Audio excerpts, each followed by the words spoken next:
the interaction with interdisciplinary, multidisciplinary knowledge. This is accepted 2000 years or 3000 years in the time of Bharata itself, in the time of Natyasastra itself. I have given a sloka from the first chapter of Natyasastra, Karika 87. Na tat jnanam, na tat shilpam, na sa vidya, na sa kala, na sa yogaha, na tat karma, natyasmin yanna drishyate. There is no any knowledge of that time, actually, at the time of Bharata. No knowledge at the time of Bharata, which is not reflected in theatre, in Natya. Natya is a combination of all knowledge systems. Natya is a synthesis of all knowledge systems.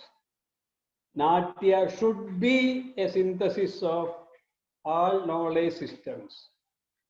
So, one who is a performer, one who is a skilled performer, he or she should have this kind of multidisciplinary knowledge or interdisciplinary knowledge, or what we call heterogeneous knowledge of all disciplines. That is natat jnanam.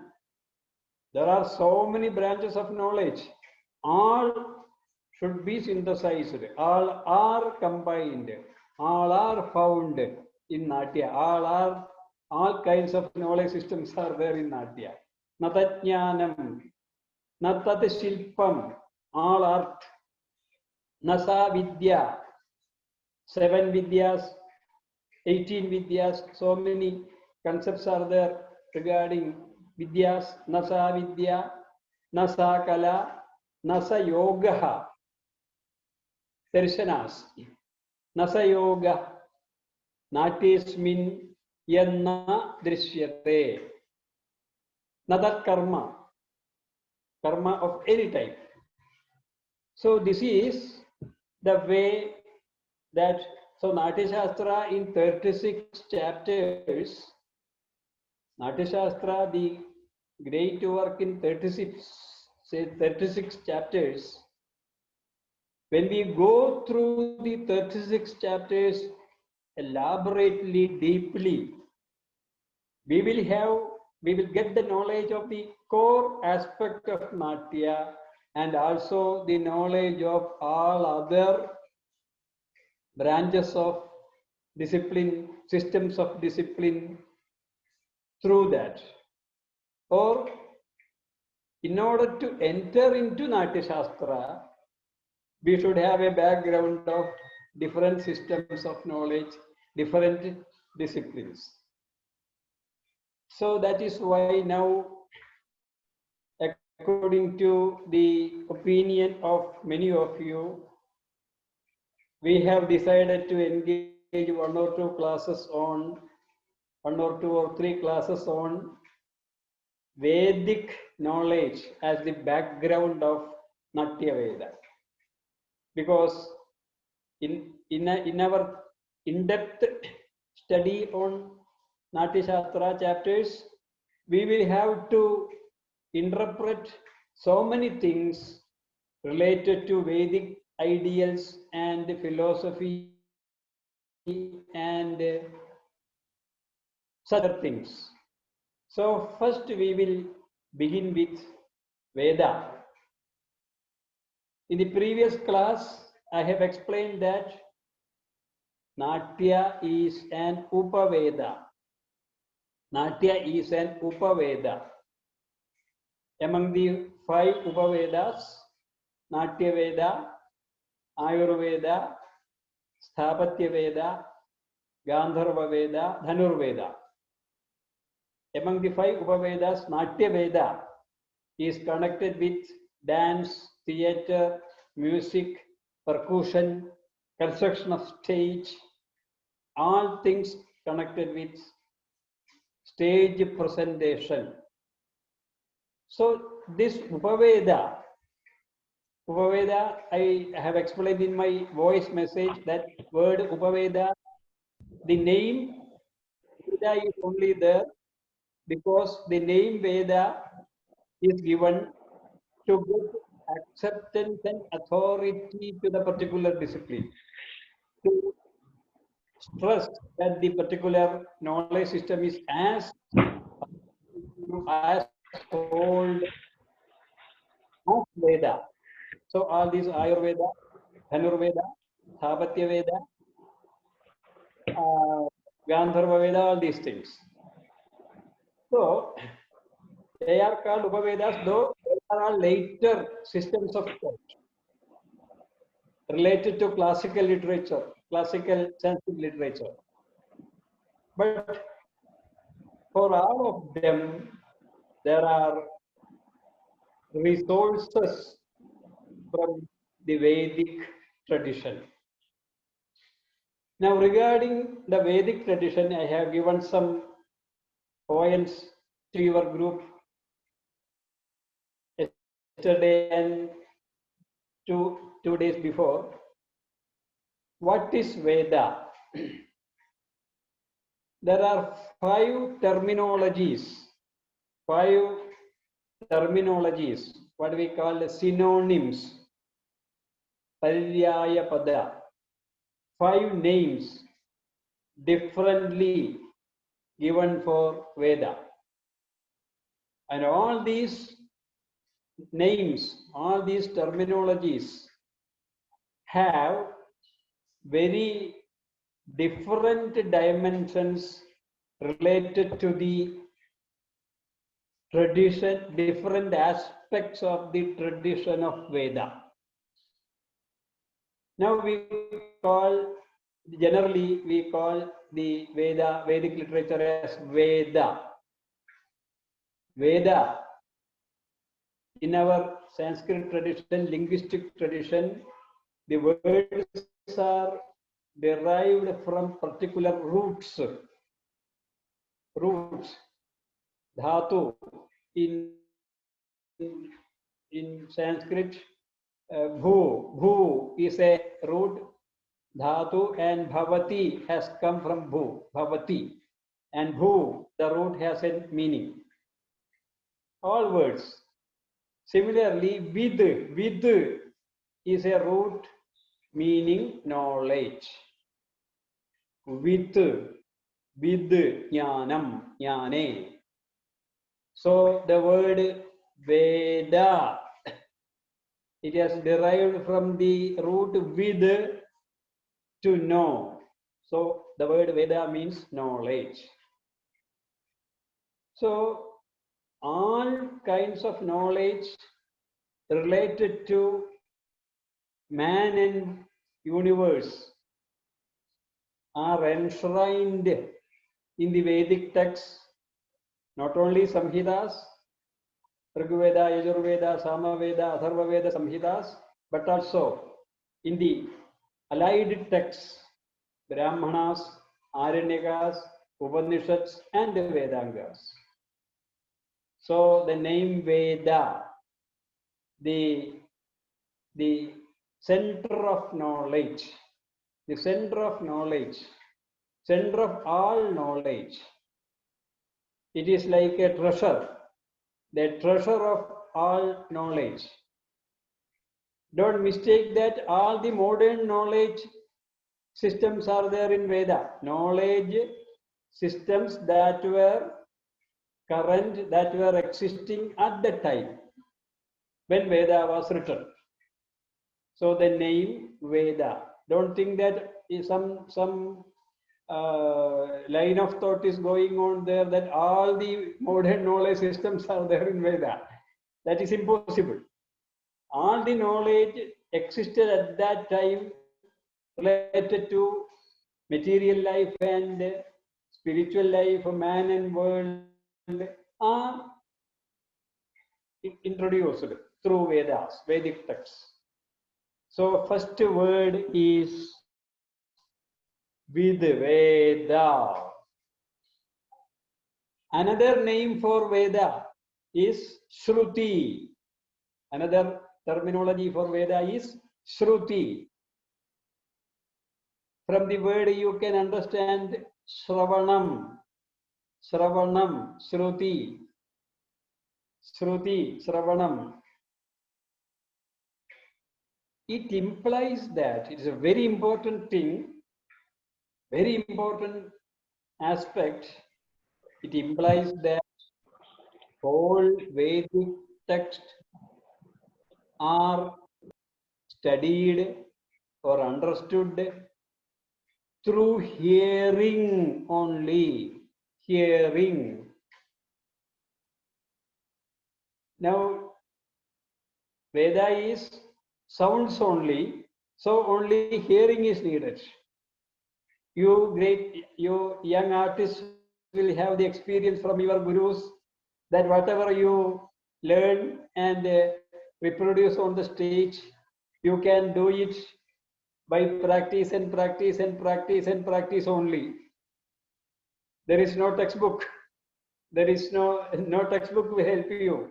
No verbal explanation will help you. You do it, and the grace and the movements, grace of the movements and mudras, all other things. After severe practice only you can. So the whole text of Veda was transferred from Guru to Shishya, then from generation to generation, from the time it was composed to the present time. Not the present time. Now, till the discovery of writing, that happened from the period of Ashoka, almost from the period of Ashoka, 3rd century BC, we have the history of writing. First in rock edicts, etc., then manuscripts, then printing slowly. So till even before that 2000 years ago, Vedic texts were written. So from that time onwards, it was transmitted from generation to generation by the gurus through oral tradition only, Shravanam only, no notebook, no pen, as we have in the modern concept. Oral tradition only. Shruti, oral tradition is otherwise called Maukhika Paramparyam, Mukha, transmitting from Mukha to Mukha only. From mouth chanting to chanting only, chanting to chanting only. Mukha, Maukhika, Mukha Sambandhi.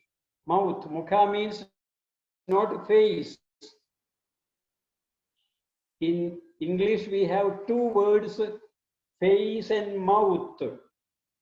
But in Sanskrit, we have one word for both. Mukha means face as well as the mouth cavity, both. In Sanskrit, there is only one word. In English, we have face and mouth. So this is mouth to mouth, hearing only, chanting only. You see, Rigveda contains more than 10,000 mantras. 10,000, you should understand. More than 10,000 mantras divided into 10 mandalas. All these 10,000 mantras were memorized by the Vedic scholars. Even now, that tradition is being preserved in many places in India. That is what we call the Gurukula system. Very severe, very difficult. From morning 6 a.m. to evening 6 p.m. they sit before the gurus to learn Veda. The same thing is being accepted in all our other traditions also. The same thing was there till very recently.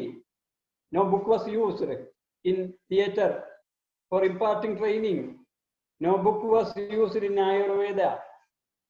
It was all in the brain. No book was used in any discipline, even in the teaching of classical literature. About 200 years ago, the poetry of Kalidasa or anything like that, no book was used. The guru will, all the text will be memorized by the guru, and the disciple, student should come to the class memorizing the portion that he has to learn on the particular day.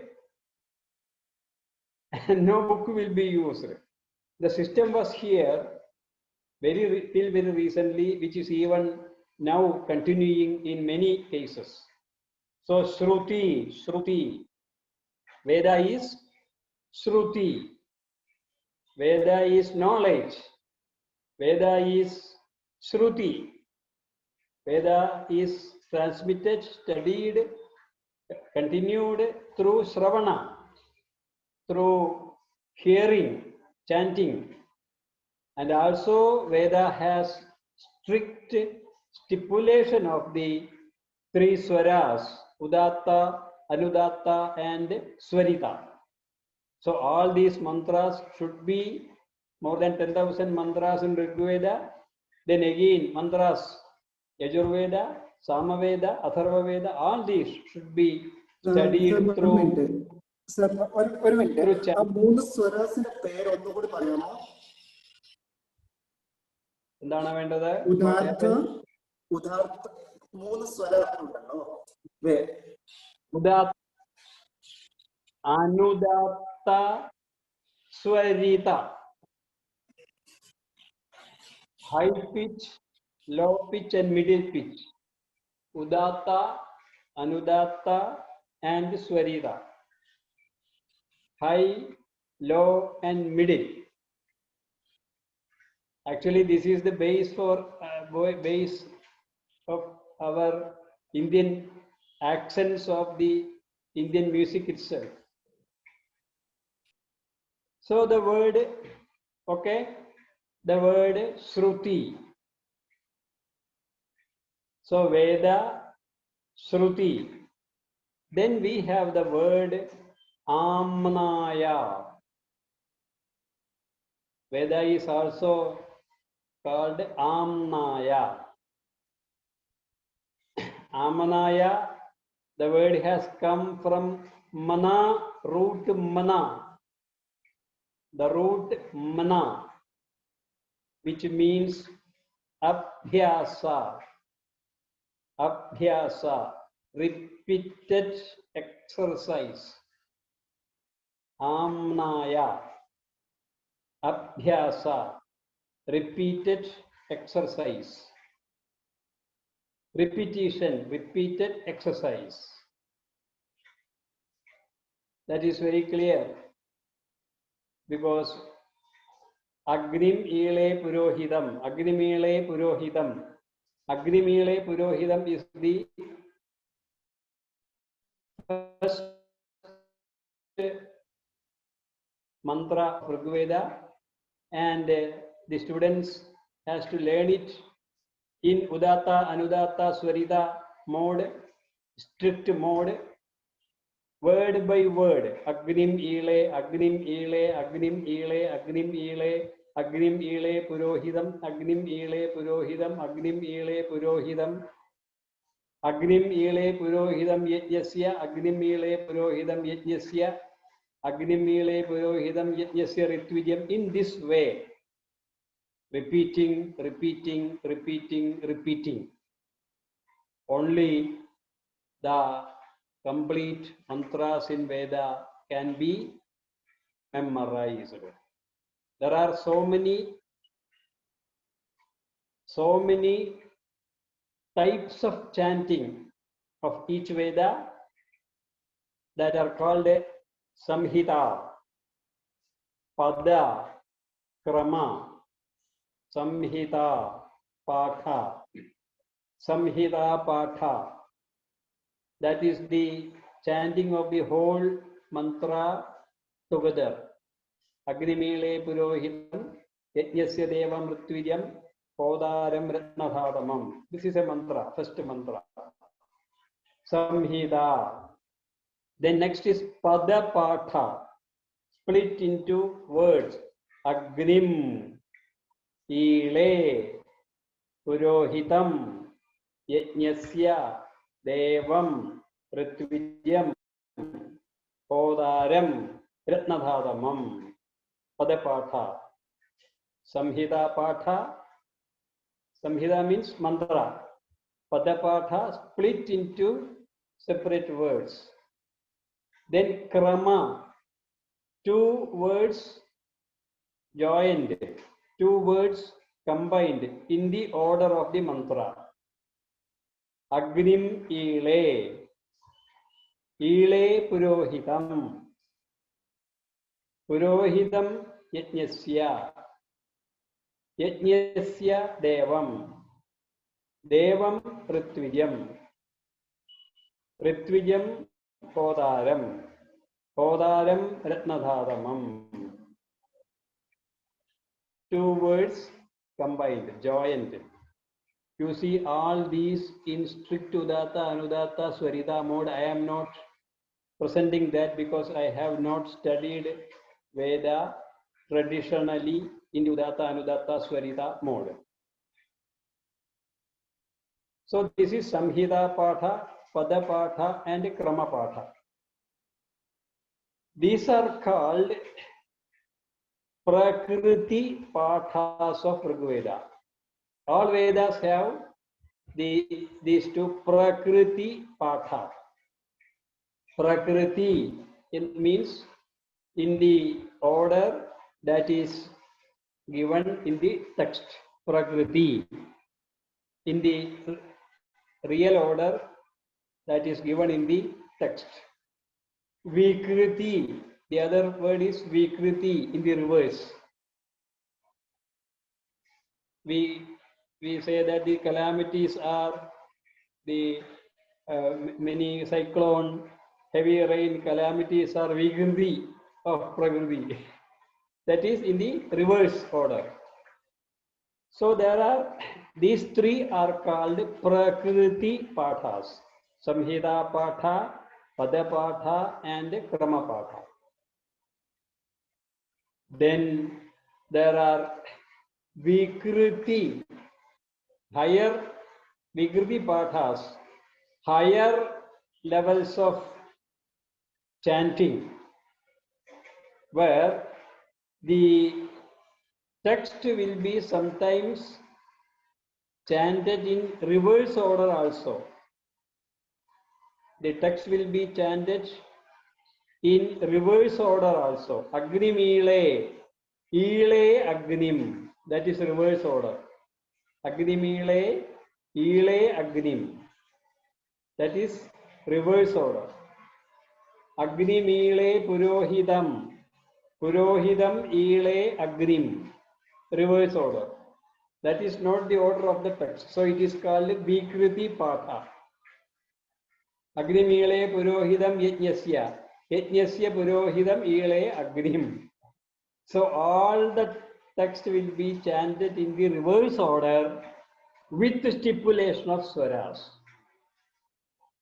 So why such a kind of severe training in chanting was introduced in Veda? Because to memorize it, the whole text, to memorize the whole text throughout the life of a Vedic scholar, the memorization should be intact. It should be very perfect. For that, very hard training is needed. Abhyasa is needed. Abhyasa of many kinds. So this Prakriti Patha and Vikriti Patha in swaras are there for all the Vedas. Rigveda, Yajurveda, Samaveda, and Atharva Veda, all the Vedas, and even the other texts, Brahmana texts, Aranyaka texts, and Upanishadic texts, and even Vedangas, they were memorized in basic swara. For them, only basic swara. For Vedas, there are many kinds of swaras, accents. They accept for higher modes of chanting. For each Veda, there are many higher modes of chanting which are very much related to the swaras of Indian classical music.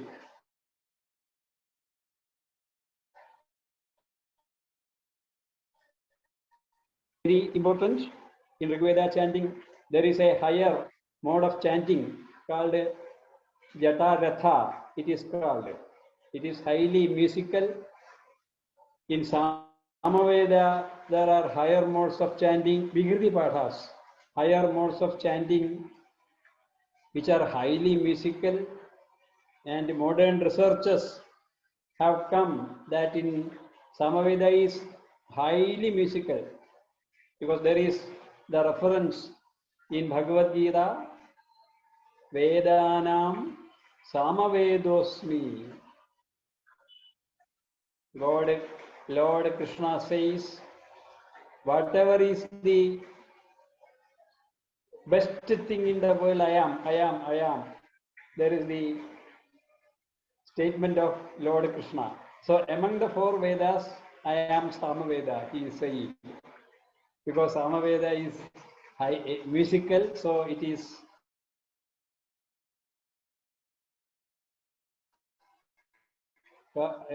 important Veda. Vedanam, in Bhagavad Gita, Vedanam Samavedosmi.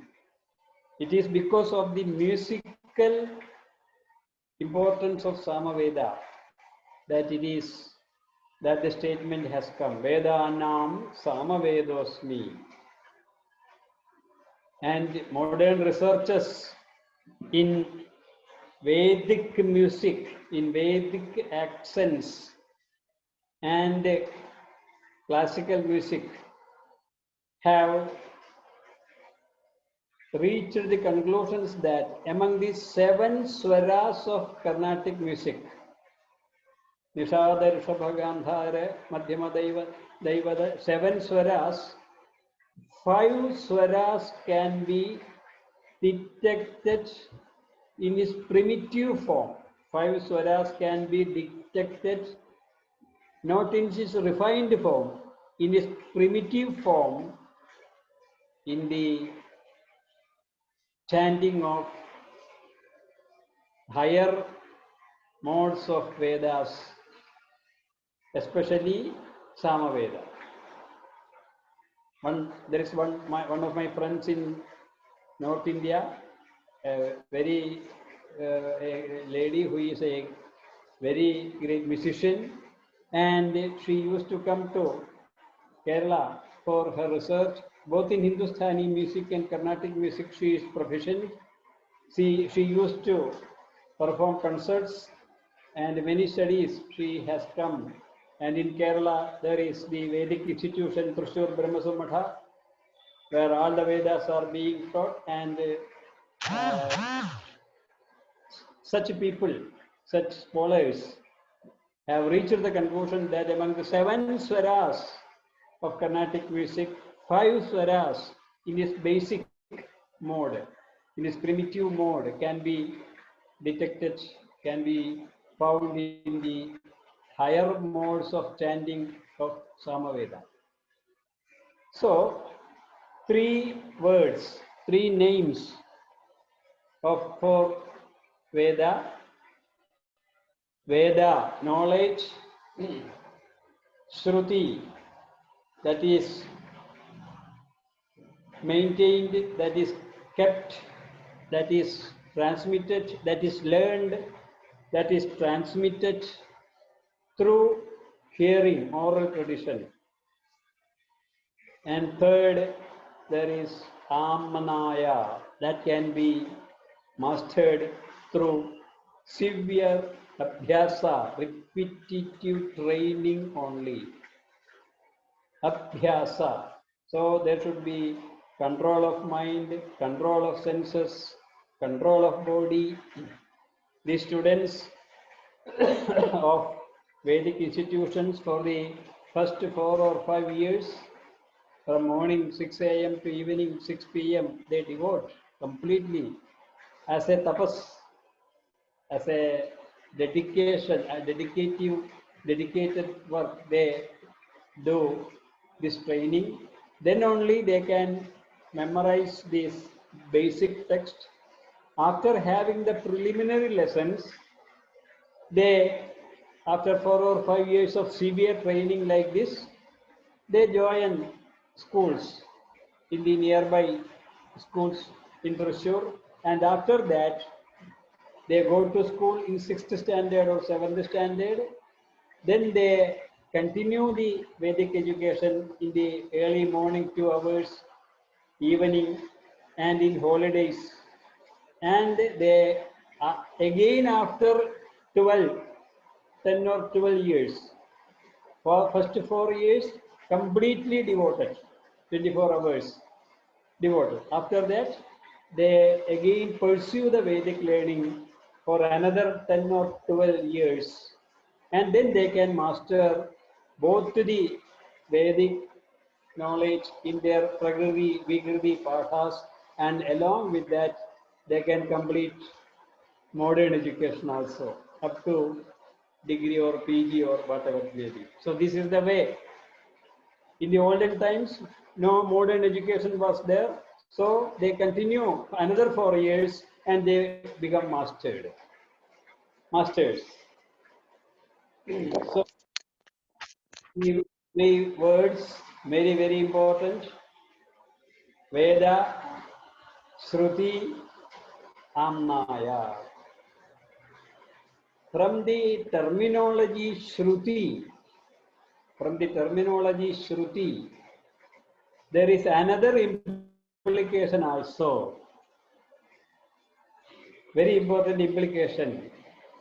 The whole Vedic knowledge has a, what we call has a permanent musical, Sangeeta-like message to give. Veda has a musical message to impart to the humanity. Now, all of you know Tunjathazhutachan. He conveys the whole message through a parrot, Kili. And so it is called Kilipatta. So through this Patta, through this song, through this music of, through the song of this parrot or Shariga, Shariga is actually she parrot. Shariga Paidale, Shariga is she parrot. So he, because the female has more sweet voice always in all categories. So it is she parrot, Shariga. Shugam is he parrot. Shugam is he parrot. And Shariga is she parrot. So Tunjathazhutachan invites she parrot to sing the whole, and through that, Tunjathazhutachan is giving us a message of bhakti, oneness, brotherhood, concept of ekam, concept of atma, concept of universe. What is man? What is the role of man in the universe? The whole philosophical truth he is imparting through this, the song, through the musical tone of the she parrot. So Shruti, it is a through Sangeeta, through music, through Shruti, you can impart great things. In the same way, Rigveda, Vedas impart the knowledge of the true knowledge of life through Shruti. through this music, through this the music of Veda. And you know, Rigveda has 10 mandalas, more than 10,000 mantras in Rigveda, and 10 it is divided into 10 mandalas, and again mandalas, again sukras. Sukra, the division is sukra. 10 or about 10 or more mantras in a sukra. So mandalas, sukras. So the last sukra of Rigveda is very famous. First sukra is Agni Sukra, Agni Mele Purohita, glorification of Agni. Last is called Aikamatya Sukra. Aikamatyam, the message of Ekata. Aikamatyam, the message of oneness. The message of oneness of the humankind. Universal brotherhood. Oneness of the humankind. This is further described in the Upanishads. Yatra Vishwam Bhavati Ekanidam. Yatra Vishwam Bhavati Ekanidam. The whole universe in a nest. In a nest. Yatra Vishwam Bhavati Ekanidam. So in Rigveda, the last sukra is Aikamatya Sukra. Aikamatya Sukra. Message imparting Ekata, oneness, universal brotherhood. It is also called Samana Sukra. Samana. That gives the message of equality. Samana, equality. It is also called Samana Sukra. Equality. There are 7 or 8 mantras in that, and 1 or 2 mantras. It advocates Sam Gachatvam. Sam Gachatvam. You move on together. O mankind, O brothers, all of you, Sam Gachatvam. You move together. Sam Gachatvam. You move together for the prosperity of the whole mankind. Sam Vadatvam. You speak in the same way, not differently. Sam Vadatvam. You speak in the same way, not differently, for the prosperity of the whole humankind. Sam Gachatvam. Sam Vadatvam. Sam Vo Manamsi Janatam. Sam Vo Manamsi Janatam. Let all of your mind be in the same way. Let all of your mind be in the same way. Sam Vo Manamsi Janatam. This is one among the 8 or 9 mantras. This is one part of the mantra. There it is advocated that equality, brotherhood, universal equality, universal brotherhood, ekata, samanata is advocated. So this is a sweet message of, this message is seen in the last sukra of Rigveda. So it is considered as the most significant message of Rigveda. So this message is being imparted in Rigveda through the music, the Sangeeta, through the musical, sweet musical tone. So Shruti has an implication, the word has an implication a connotation in that way also. Shruti, not mere hearing, but hearing and understanding the true message of universal brotherhood through the whole work. So 3 words: Veda, Shruti, Amnaya. Then there are 2 more words famous for Veda. They are Agama and Nigama. Agama and Nigama. Agama and Nigama.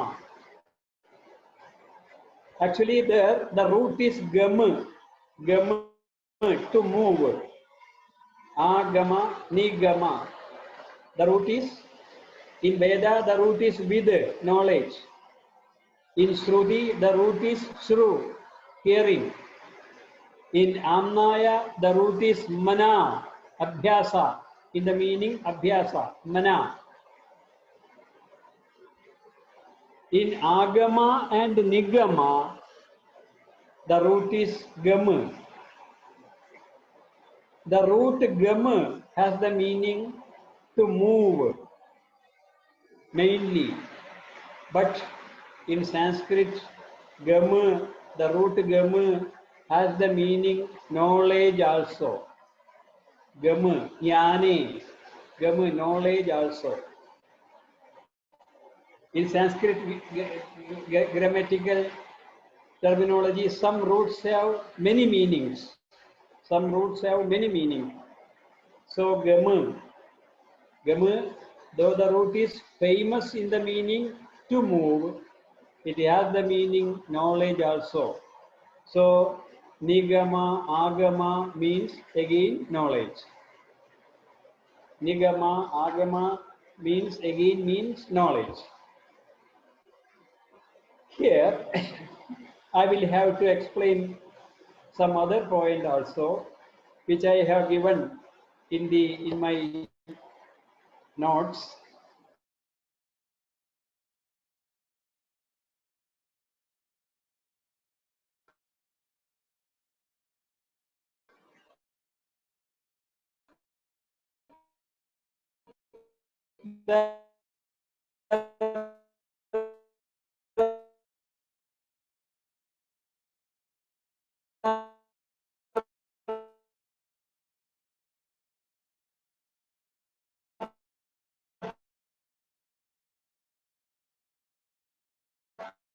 Two traditions, or even before that, some scholars say that Tantric tradition is even more prior to the Vedic tradition.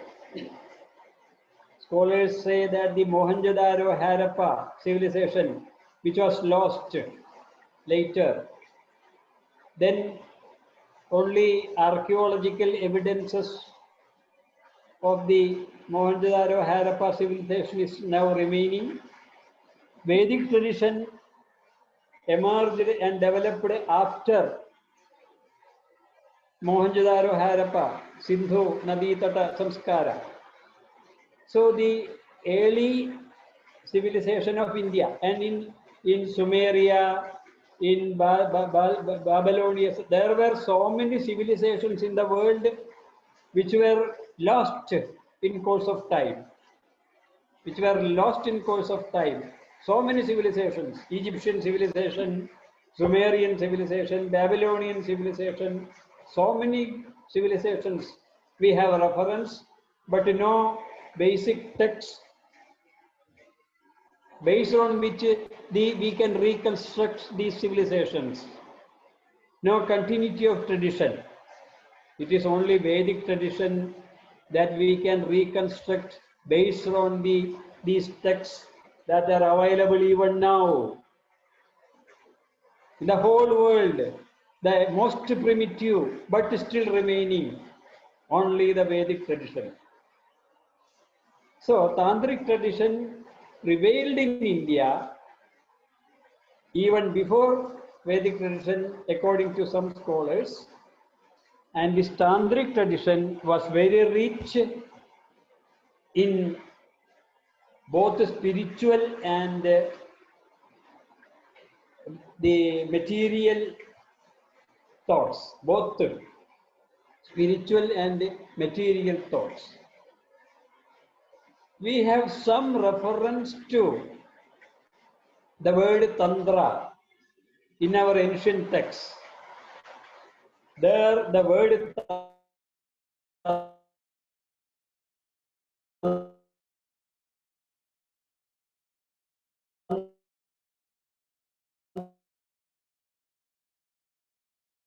Tantra is used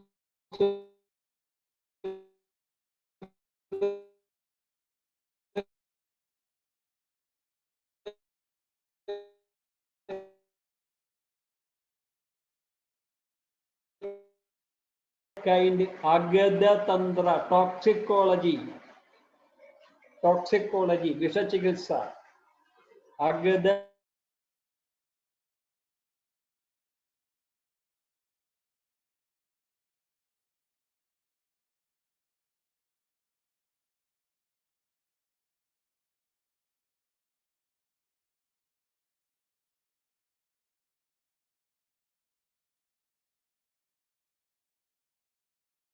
sense science.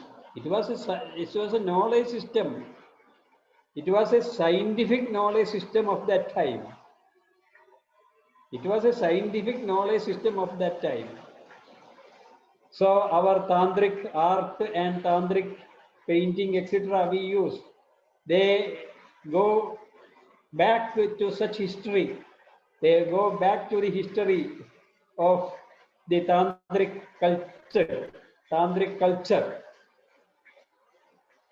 But what happened in India is, after the philosophy, Advaita philosophy of Sri Shankara, after the spread of the Advaita philosophy of Sri Shankara,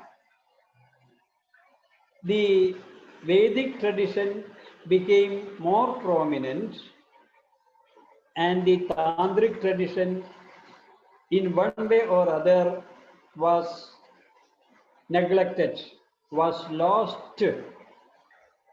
There are scholars have so many opinions, so many diverse opinions regarding how this culture, how this tradition was lost in India. The tradition, though the tradition was lost, there are some aspects of those traditions still surviving. But the full tradition of the material, scientific, life-oriented thinking, science-oriented thinking, knowledge-oriented thinking of this Tantric tradition was lost. And after Sri Shankara, in the Shankaracharya is in the 8th century AD, all of you know, 8th century AD. After Shankaracharya, the word Tantra began to be used in the sense that we use it now. Now, what is the meaning? In what way meaning we understand the word Tantra? Tantra, Kshetra Tantra. The rituals, pujas, practices related to temple. The name, the word Tantra has become limited to the philosophy, the rituals, the temple related to temples, daily puja, then special ulsava, etc., all things. So in this way, it has become limited. So Tantra, now it is a philosophical system, not a life system, not a knowledge system. Now it is a philosophical system. So though some aspects of it we can find in many earlier texts. So this Tantra, later, first there were parallel elements of Veda and Tantra separately. Both were having parallel developments. Then after some time, this Veda and Tantra traditions got fused. That happens in cultural studies. So now many examples I can give in the new art form expounded by our great Padma Subramaniam. She calls it Bharata Nrityam. It is a synthesis of Bharatanatyam and all other Nrityas. Such a synthesis sometimes take place. That is a particular way of thinking. New aspects merge into and get synthesized. Now in temple worship, Vedic mantras are used. So now what we get is Veda Tantra, a synthesis of Veda and Tantra. Now we get a synthesis of Veda and Tantra. So actually Veda, Tantra separately, then Veda Tantra, three stages of development. First Tantra we can say, then Veda separately, then now Veda Tantra, a synthesis, a culmination of Veda Tantra. In Tantra, the basic streams in Tantra are Shaiva, Vaishnava, Shakteya. The basic streams in Tantra, the basic three streams in Tantra, the earliest three streams in Tantra are Shaiva Tantram, Vaishnava Tantram, Shakteya Tantram. Shakti, female goddess. Shakti representing female goddess.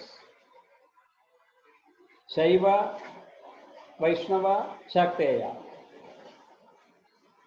So now you should understand many aspects of Tantra are also now being introduced in art forms and other things. Now the Sarpa Tattvam of Medilevika, all these things, these are all not purely Vedic, but they are Tantric to an extent, because this worship of serpents, etc., are related to Tantra worship. Now it has got fused. They have now synthesized. So earliest streams of Tantra are Shaiva, Vaishnava, Shakteya. Shiva, Vishnu, then female god. After many centuries, this female god became numberless, many numbers. Parvati, Shri, Durga, Saraswati, so many names.